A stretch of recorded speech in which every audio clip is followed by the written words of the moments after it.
ससुरा में आइलू तू पियलू न खैलू, दौरा में डेग पड़ल बेग में तू भैलू। सुना ससुरा में आइलू न पियलू तू खैलू, दौरा में डेग पड़ल बेग में तू भैलू। काहे भैया के तू दिन में बोलैलू, ए भौजी तने बता द का कइलू, तू तो का चाही कसैली चबैलू। ए भौजी तने बता द का कइलू।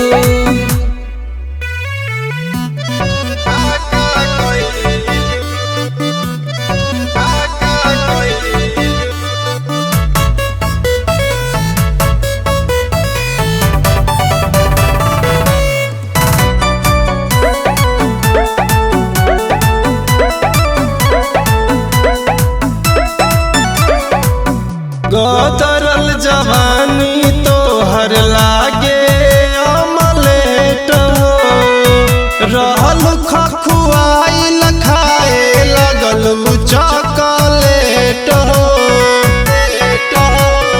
भैया के बोला के बंद कर दिहलू गेट हो, छुट्टी के तू खैलू लाभ वाला टबलेट हो। खूब बेड पर भाभी कैलू,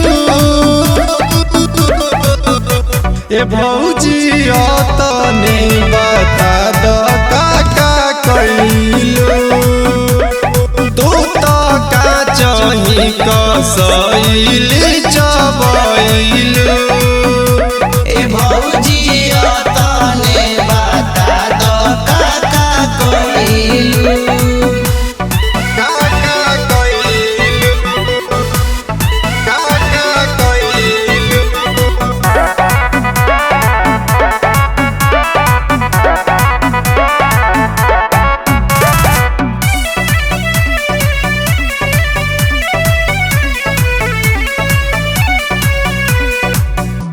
मंगल मुहूर्त खूब सूरत रहे बेला, पावते अकेले खेले लगल कौन खेला।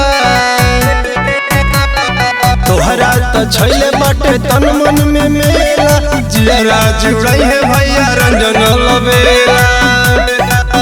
काहे चुलबुल के कुछ न बतैलू,